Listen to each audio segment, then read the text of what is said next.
Konflik. Tidak peduli bagaimana kamu mengirisnya, kita semua berada di pusatnya di beberapa titik. Bisa dengan anggota keluarga, teman, orang yang bekerja dengan kamu, dan bahkan orang asing.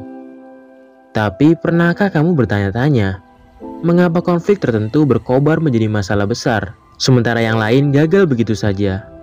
Sebenarnya, setiap orang memiliki kepribadian unik masing-masing. Kita semua menangani situasi stres secara berbeda.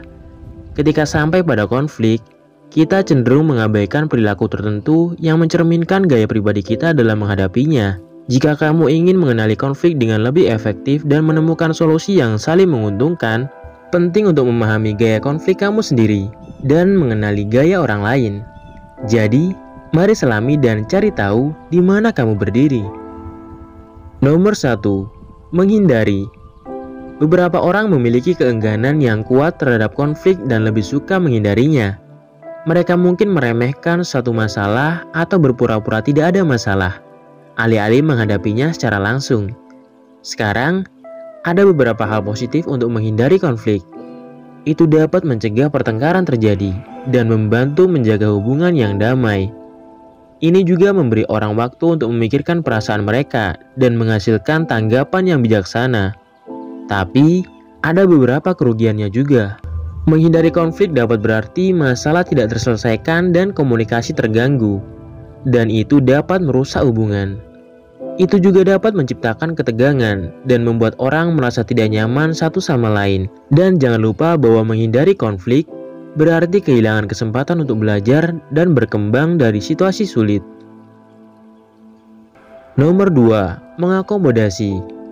Orang dengan gaya akomodatif cenderung kooperatif dan mau berkompromi untuk mencegah konflik. Sisi baiknya, akomodatif dapat membantu menjaga hubungan dengan memprioritaskan kebutuhan dan keinginan orang lain. Itu menciptakan suasana yang murah hati dan baik hati, yang berkontribusi pada lingkungan sosial yang positif. Ditambah, bersikap akomodatif dapat membantu mengembangkan rasa kebersamaan dan kerjasama tim yang bagus. Sisi negatifnya adalah bahwa akomodatif dapat menyebabkan kurangnya ketegasan. Seringkali mengakibatkan mengorbankan kebutuhan dan keinginan sendiri. Itu juga dapat menyebabkan frustasi dan kebencian jika seseorang merasa bahwa prioritasnya terus-menerus diabaikan. Nomor 3. Bersaing. Mereka yang menempati gaya ini cenderung memprioritaskan kebutuhan dan tujuan mereka sendiri daripada orang lain. Aspek positif dari bersaing adalah memungkinkan orang untuk menegaskan kebutuhan dan keinginan mereka yang penting dalam situasi tertentu. Itu bahkan bisa membuat seseorang tampak lebih percaya diri. Bersaing juga dapat mendorong pertumbuhan pribadi dan menantang individu untuk mendorong diri mereka sendiri hingga batasnya. Sisi negatifnya, ketika orang menjadi terlalu kompetitif dan berfokus pada kemenangan dengan segala cara, hal itu dapat menciptakan rasa agresi dan permusuhan. Nomor 4. Berkompromi. Ketika datang konflik, beberapa orang memikirkan tentang menemukan jalan tengah. Mereka fleksibel dan terbuka untuk kompromi. Hal yang baik tentang kompromi adalah bahwa hal itu menciptakan rasa keadilan dan keseimbangan, serta mendorong kerjasama dan komunikasi untuk menemukan hasil yang dapat diterima bersama. Namun terkadang, kompromi bisa sedikit mengecewakan. Orang mungkin merasa terlalu banyak menyerah, dan itu bisa membuat mereka merasa tidak puas. Ditambah, ketika terlalu banyak fokus untuk menemukan jalan tengah, seseorang mungkin lupa untuk membela kebutuhannya sendiri. Nomor 5. Kolaborasi. Kolaborator memprioritaskan menemukan solusi yang cocok untuk semua orang daripada hanya berfokus pada kebutuhan dan keinginan mereka sendiri. Tentu saja, hal ini seringkali merupakan hal yang baik, karena mengarah pada rasa saling menghormati dan pengertian, karena orang bekerja sama untuk menemukan solusi yang menguntungkan semua orang yang terlibat.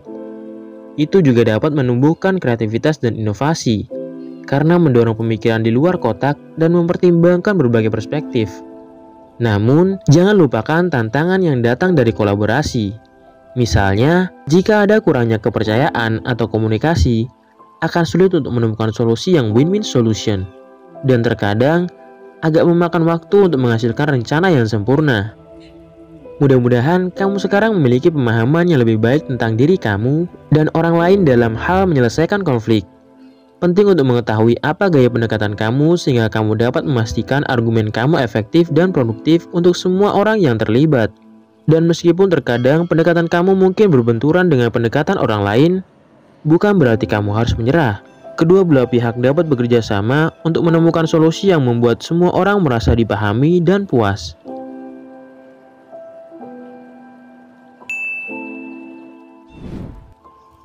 Sekian video kali ini, bahagia untuk kalian semua, terima kasih.